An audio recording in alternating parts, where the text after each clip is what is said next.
படம் தான் பேர் சொல்லும். எழுதி வச்சுங்க, டெஃபினட்டா எழுதி வச்சுங்க. என்ன போடுறீங்க உலக லெவல்ல? இல்ல சார் வீட்ல டிவியா இல்ல சிபிஐ மாதிரி எதனா வந்துக்குதா?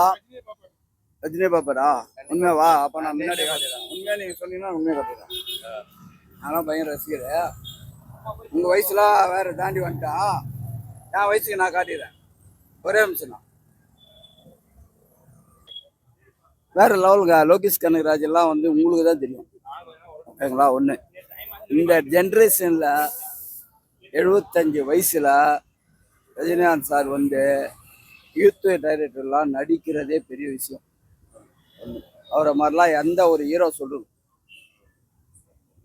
எந்த ஒரு ஹீரோவும் ஒன்று சொல்றது. அதுவும் உலக லெவல்ல இந்த மாதிரி ஒரு படம் லோகேஷ் எத்தனை படம் பண்ணிக்கிறாரு? ஒரு 5-6 படம் 6 படம் பண்ணிக்கிறார். எந்த படமாவது விக்ரம் தவிர, கைதி தவிர வேற எந்த படமாவது உலக லெவல்ல இந்த மாதிரி பேசுற அளவுக்கு ஏதாவது இருந்துதான் சொல்லுவோம். அது செயல்லாம் விட்டுருண்ணா. செயல்ன்றதே அவர் வாழ்க்கைண்ணா. செயல் தானே வாழ்க்கை. அவர் வாழ்க்கையில உட்காந்தா செயல், இருந்தா செயல். இப்ப கிடையாது, எப்பவுமே. அதெல்லாம் வச்செல்லாம் கணக்கு பண்ண முடியாது. 75 வயசுல நிக்கவே முடியாது.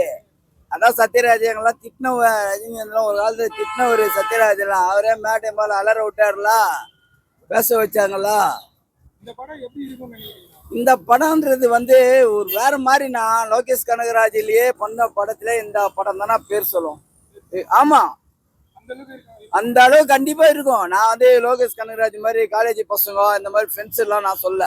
லோகேஷ் கனகராஜ் கைதி பாத்துக்கிறேன், விக்ரம் படம் பாத்துக்கிறேன். விக்ரம் படத்துல கூட அந்த பாபு சிங்கா மலையாள ஆக்டர் அவரு கேட்டுதான் அது லாஸ்டா கமலஹாசன் தான் வருவாப்புல, புரியுதுங்களா? அதான் தெரியும். ஆனா எனக்கு லோகேஷ் கனகராஜ் பண்ண படத்திலேயே இந்த ஒரே வார்த்தை நான் சொல்லுவேன், நீங்க போட்டா போடுங்க, போடா வெட்டி போங்க.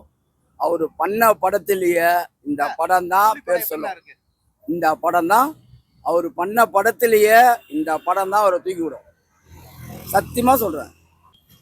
நாங்களாம் நிறைய படம் இப்போ கிடையாது. நாங்களாம் இளையராஜா படம்லாம் சைடு ரீரிகார்டிங்லாம் என்னன்னு பார்த்து வந்தவங்க அந்த காலத்துல. இதெல்லாம் மைக்கெல்லாம் கிடையாது, ஒன்றும் கிடையாது. ரீரிகார்டிங் மாதிரி இளையராஜா மாதிரி யாருமே கிடையாது.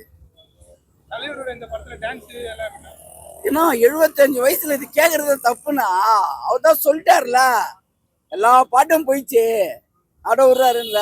அந்த உண்மையை மட்டும் ஏத்துங்கண்ணா. அவர் ஏமாத்தின அவசியம் கிடையாதுண்ணா, ஏமாத்தின அவசியம் கிடையாது. அவர்லாம் இவ்வளோ செட்டில் ஆயிட்டாரு. அந்த உண்மை நேர்மை இன்னைக்கு அவன் பின்னாடி நிற்கிறது 10 பேர் இல்லை, 100 பேர், என்னாலும் 1000 பேர். 1000 பேர் என்ன 1 கோடி பேர். உலகமே நிற்குதுன்னா இன்னைக்கு உலகத்திலேயே பேர் போற மாதிரி நிற்கிறாருன்னா ஏன் தெரியுங்களா? மனசு, உண்மை. இதை கடைப்பிடிக்கிற எந்த மனிதனாலும் முடியாது, எந்த கடவுளாலும் முடியாது. எனக்கு பிடிச்ச குணமே அவர்கிட்ட அதான் ஒன்று, போதுங்களா? இன்ன வரைக்கும் நிற்கிறாருன்னா இங்க பட்டத அப்படியே குழந்த மாதிரி பேசுவாரு. இப்ப இல்ல, எப்பவுமே.